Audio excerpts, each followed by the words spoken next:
what they really represent for us is a medieval Scandinavian idea of what a berserker was. People were murdered and tortured in order to get them to tell where they'd hidden their valuables. For 2 centuries, every textbook said the same thing about what Viking berserkers consumed before battle. Every documentary repeated it. Every history book quoted it. Then, DNA work on the bones, residue analysis on the grave goods, and a single leather pouch pulled out of the ground at a Danish ring fortress in 1977 quietly proved all of it wrong. So they would seek monasteries that were remote, and the most remote locations you could find were islands in the North Atlantic because it's just so difficult to get there. The drug was not what they said it was. The men were not who they said they were. And what really fed the rage of the most feared warriors in Northern Europe has just been confirmed by science, and it changes everything we thought we knew. The puzzle the sagas left behind. For 1,000 years, one question has hung over the figure of the Viking berserker. What was triggering it? The saga record describes a physical state too consistent across separate texts, and too physiologically specific to be invented. Men shaking before battle, foaming at the mouth, charging shield walls without armor, and fighting through wounds that would stop an ordinary man, then collapsing afterward, incapacitated for days. Snorri Sturluson, writing in early 13th century Iceland, says they were as strong as bears, killed men with single blows, and could not be harmed by fire or iron. Egil's saga and the 9th century skaldic poem Harald Skvathi describe the same cluster biting the rims of their shields, howling like animals, taking the front rank as the elite shock troops of King Harald Fairhair's household. The word itself splits 2 ways. Berserker in Old Norse means either bear shirt or bear shirt, and the saga record supports both some in animal pelts, some stripped to the waist in defiance of the cold. What it does not describe is a casual category. The berserker was a specific kind of warrior with a specific function, and his place in Norse society was contradictory. Kings deployed them as personal guards. Their own neighbors hunted them down in peacetime when their usefulness in war was over. Several saga episodes record berserkers being killed by ordinary farmers acting in self-defense. The phenomenon is concentrated between roughly the 8th and 11th centuries, with its densest documentation in Norway and Sweden, and battlefield records stretching across the Viking diaspora, from the British Isles to Francia, to the eastern river systems of what is now Russia. Then, after the Christianization of Scandinavia in the 11th and 12th centuries, the figure essentially disappears. Icelandic law codes of the period explicitly outlaw the practice of going berserk. Whatever institution had produced these men was dismantled within a few generations, but the descriptions are too specific. The shaking, the foaming, the wound immunity, the multi-day collapse afterward, these are not the embellishments of poets. Something pharmacological was happening. The state had a name. Men entered it on demand before battle and returned as different people, or did not return at all. For 1,000 years, no one could read the chemistry. They could only read the symptoms. And from those symptoms, somebody had to guess. So what was the trigger? The guess that became a fact. The answer that hardened into textbooks across the 19th and 20th centuries arrived from a single source.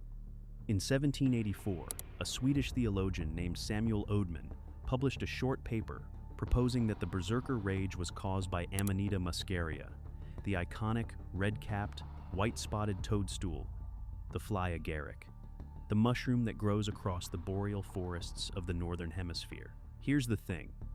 Oedman was not a pharmacologist. He had never tested the mushroom on a human subject. He had never examined a Viking-era skeletal remain or analyzed any chemical residue from a Norse archaeological site. What he had was a literary argument and a comparative one. He pointed to documented use of Amanita muscaria among the Koryak, Chukchi, and Sami shamans of Siberia, who consumed the mushroom for ritual trance. He drew a line across the map from the Uralic peoples to the Norse peoples, argued the cultural distance was smaller than it looked, and proposed the knowledge could have traveled west along the same trade routes that connected the 2 regions. He had read accounts of Siberian Amanita use describing dissociation, distorted perception, reduced sensitivity to pain. He matched these against the saga record. He decided the fit was close enough. He published. They have a psychoactive drug inside, which will give you, depending on the dosage, a trip. The theory was elegant. It explained the rage. It explained the foaming. It explained the apparent immunity to wounds. It connected the Norse warrior tradition to a wider Eurasian shamanic context that appealed to the comparative mythology of the period, and it was easy to remember. A red and white mushroom with a dramatic visual signature, a warrior cult, a transformation into rage. The picture had narrative force. For 2 centuries, this was the answer. Oudman's hypothesis appeared in encyclopedias, in academic surveys, in school textbooks, eventually in the imagery of fantasy literature and video games. Every modern depiction of a mushroom-eating rage warrior traces back to a single 18th century Swedish theologian who reasoned by analogy from a culture 2,000 miles east of Norway and never tested his own claim. It survived because nothing better replaced it.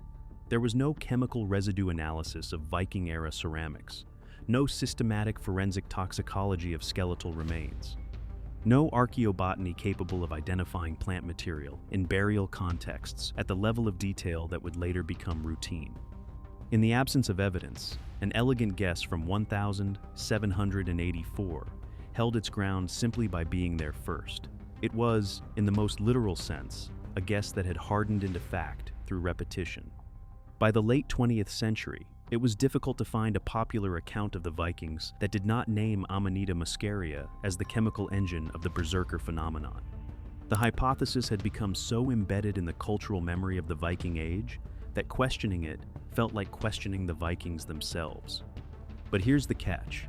Nearly every part of it had been built before anyone could read the actual chemistry. And when the chemistry finally arrived, almost nothing in the textbook version survived contact with it. Not the mushroom, not the Siberian connection, not the trance, none of it. If you want to see the kind of forensic reopening of medieval history we cover here, where the textbook gets dismantled in real time as the evidence drops, hit subscribe before the next part. Because what comes next is where the real drug walks out of the ground. The chemistry breaks. Modern toxicology started dismantling the mushroom theory in the late 20th and early 21st centuries by asking a question Oudman never asked. What does Amanita muscaria actually do to a human body? The answer, when researchers compiled the clinical literature on accidental and deliberate ingestion across 2 centuries of medical case reports, did not match the saga record. Not approximately, not at all. The active compounds in fly agaric are muscimol and ibotenic acid. Both are powerful neurotoxins acting on the central nervous system, and the cluster of effects they produce is well documented.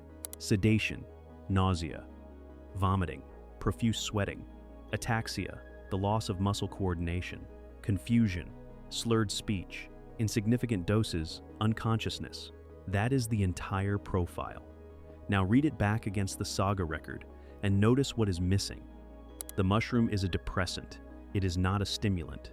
A man who had eaten Amanita muscaria in a quantity sufficient to alter his mental state would be more likely to vomit on himself and fall asleep than to charge a fortified shield wall. The Siberian comparison broke down too. When researchers actually examined the ethnographic record of Amanita use among the Koryak, Chukchi, and Sami, they found a tradition of visionary trance, of dream interpretation, of communication with spirits. They did not find a tradition of combat enhancement.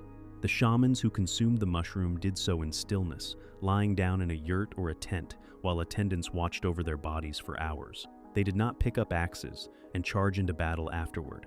The cultural function of the mushroom was the opposite of what the Berserker hypothesis required.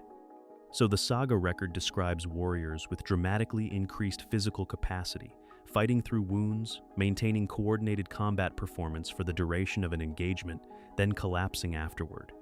Amanita muscaria does not produce that profile. It produces something close to its inverse. By the early 2010s, researchers were looking elsewhere. They found Heoschiamus niger, black henbane. It was not exotic. It was not imported. It was a weed that grew across northern Europe, including throughout Scandinavia, in the same fields where the Vikings buried their dead. Henbane was known to Norse-era herbalists. Its active compounds are hyoscyamine and scopolamine tropane alkaloids, the same chemical family that produces the effects of belladonna and datura. They act on the body in a way fundamentally different from the muscarinic toxins of the fly agaric. Now stay with me, because the clinical profile of henbane intoxication is documented in modern toxicology cases, and the match to the saga record is close to exact, severe agitation rather than sedation. Vivid hallucinations, often with violent or paranoid content. Dramatic dissociation from pain, one of its most consistent effects in poisoning cases. Tachycardia, dramatically elevated heart rate, and the flushed, hot skin that comes with it. And a distinctive symptom that appears repeatedly in the saga, descriptions of berserkers entering their state, foaming or frothing at the mouth, caused by the suppression of the body's normal swallow reflex. Then, in the recovery phase, profound exhaustion that can last for days. The post-battle collapse, the man unable to function for a week. The fit was not approximate. It was item by item. Where Amanita produced sedation, henbane produced agitation. Where Amanita produced nausea and stillness, henbane produced violent activity and pain immunity. Where Amanita produced no documented combat tradition anywhere in the world, henbane produced exactly the symptom profile Norse warriors had been described as displaying for 1,000 years. Henbane fit, mushrooms did not. Which left the obvious question: if the right plant had finally been identified, was there any physical evidence the Vikings had actually used it? The woman at Firkat. The evidence came from the ground. Picture the scene. It is 1977. A Danish archaeological team is working at Firkat, a ring-shaped fortress built during the reign of King Harald Bluetooth in the late 10th century. They are excavating a Viking-era cemetery beside the fortress walls. They have opened a number of graves already. They know what to expect. Then they open one and stop. This one does not match the others. The body is a woman, dated to roughly 980 AD. She has not been laid in the ground the way her neighbors were. She is in a wagon body, the wooden carriage of a cart, hollowed out and used as a coffin, a treatment reserved for the highest-ranking individuals in the Norse world. On her toes are silver rings, an ornament unknown elsewhere in the Scandinavian record. Beside her sits a bronze bowl from Central Asia, traded across a continent to reach this grave.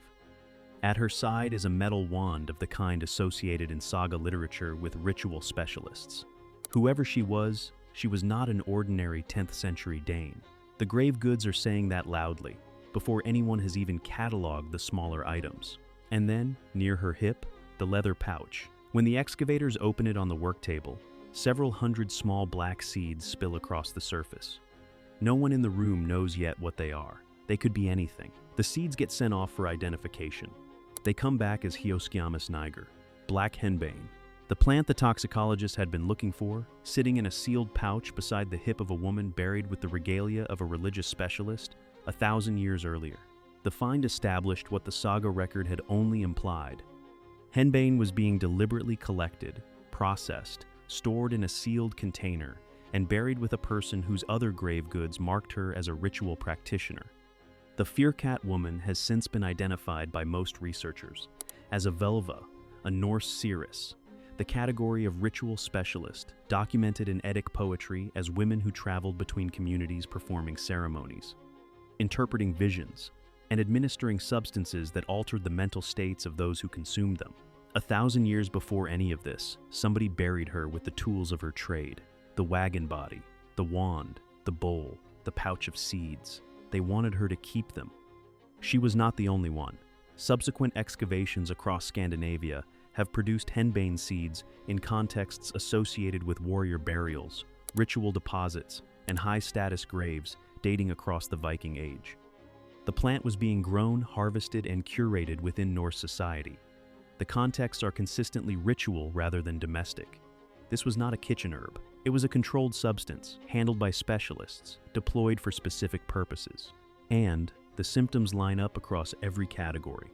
The shaking before combat, that's the early agitation phase of tropane alkaloid poisoning. The foaming at the mouth, that's scopolamine, suppressing the swallow reflex. The wound immunity in battle, that's the dissociative analgesia henbane produces in significant doses. The multi-day collapse afterward, that's the documented exhaustion phase of tropane alkaloid recovery. Egil's saga describes a berserker named Leot, who entered a state in which he howled and bit his shield, and was incapacitated for days afterward. The clinical literature describes that profile. And get this, The ritual context implied by the Fearcat find fits the saga record in a way the mushroom theory never had. The Berserker in the literature is not a man who eats something on his own initiative the morning before a battle. He is part of an organized cohort, drawn from specific lineages, attached to specific kings, deployed in specific formations, subjected to initiation rituals the texts describe but rarely explain. The administration of a controlled and dangerous plant by a trained ritual specialist fits this picture. A man eating a mushroom he had foraged himself does not. The drug was not a personal choice. It was a tool of a system. The henbane was administered, the dose was controlled, the recovery was managed, and the warrior who emerged from the experience was not acting alone. He was the output of an institution that had grown a plant, trained a specialist, prepared a ritual, and produced on demand a man capable of doing what ordinary men could not. The Berserker was not a creature, he was a product. And the production line ran through women like the one buried at Fearcat. The plant was understood now. The institution was understood now. But the men themselves, who were they? What the bones said. For most of the modern era, the Berserkers had been treated as a category apart. A recurring theme in 19th and early 20th century scholarship was that they represented a distinct ethnic or tribal lineage, a separate population, maybe an older substrate of Northern Europeans, maybe imported from elsewhere in the Viking trade network, but in any case biologically distinguishable from the farmers and fishermen who made up the bulk of Scandinavia. The Berserker, in that reading, was not just culturally different, he was genetically other. Like Odman's mushroom hypothesis, this theory was built in the absence of evidence. And like Odman's mushroom hypothesis, it did not survive the arrival of evidence. Ancient DNA analysis of Viking Age skeletal remains accelerated dramatically through the 2010s, drawing on the same sequencing technology that had reshaped the study of prehistoric populations across Europe and the Americas. The work culminated in a landmark study published in 2020, in which an international team led by researchers at the University of Copenhagen sequenced the genomes of more than 400 individuals from Viking Age burial sites across Scandinavia and the Viking diaspora, from Norway and Sweden to the British Isles, Iceland, Greenland, and the eastern river systems of what is now Russia and Ukraine. The study overturned several long-standing assumptions about Norse genetic identity. The Vikings were not a uniform Scandinavian population. The genetic record showed significant gene flow into Scandinavia from southern Europe, the British Isles, and the Asian steppe across the Viking Age, producing a heterogeneous society in which individuals of widely differing ancestries lived, fought, and were buried alongside one another. But here is where it gets specific. Within this larger picture, researchers were able to examine high-status warrior burials with greater resolution than had ever been possible. Really the best possible material that you can use in terms of preservation of the DNA would be maybe the teeth, so we sample a lot of teeth, or then there's this other bone that is called the petrous bone, which is this inner ear bone, which is a very, very hard bone that also preserves. Skeletons identified through grave goods, burial position, and skeletal trauma patterns as belonging to elite warriors, including a number of burials interpreted as berserkers or members of comparable warrior cohorts, did not show the genetic signature the older theories had predicted. They were not outliers. They did not carry markers indicating descent from a separate population. They sat squarely within the mainstream genetic distributions of Viking Age Norway and Sweden, indistinguishable at the level of ancestry from the farmers, fishermen, and craftsmen buried in nearby graves. The implication was specific. The Berserker was not a genetic outlier. He was not a foreign import or the descendant of a vanished tribe. He was a local man, drawn from the same population that worked the fjords and farmed the inland valleys. What set him apart from his neighbors was not his bloodline. It was the institution that had claimed him. The training, the plant, the cirrus at the back of the line. The capacity for the Berserker gang was not in the genes. It was in the system that selected him, trained him, administered the henbane, and deployed him on command. This inverted the question that had occupied researchers for over a century. The interesting thing about the Berserker was no longer who he was descended from. The interesting thing was what had been done to him, and by whom. The transformation the saga record described, the rage, the foaming, the immunity to pain, the post-battle collapse, was not the expression of an inherited trait. It was the output of a pharmacological and ritual pipeline that converted ordinary Norwegian men into a specific kind of weapon. And the production line ran through specialists like the Firkat woman, who grew the plant, prepared the dose, and administered it to men whose ancestors had farmed the same valleys for generations. Then, sometime in the 11th century, the institution ended. The ritual specialists vanished. The pharmacological pipeline was dismantled within a few generations of the conversion to Christianity, and the law codes outlawed the practice outright. But the men themselves did not end. They had wives, they had sons, they went home. The DNA could now show where they went. The bloodline never vanished. Population-scale genetic studies of present-day Scandinavians, drawing on tens of thousands of sequenced genomes from Norwegian, Swedish, and Icelandic biobanks, have established direct and traceable continuity between the Viking Age population and the modern Scandinavian one. The genetic distance between a 10th century Norwegian warrior and a 21st century Norwegian farmer is in most cases statistically negligible. The same Y chromosome haplogroups documented in Viking-era warrior burials, including burials interpreted as belonging to Berserker cohorts, are present at high frequencies in modern Norwegian men today.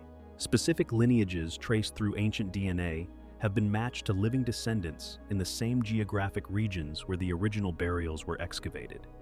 The Berserkers, as genetic individuals, did not disappear. The institution disappeared. The Seeresses who controlled the henbane disappeared. The pipeline was dismantled.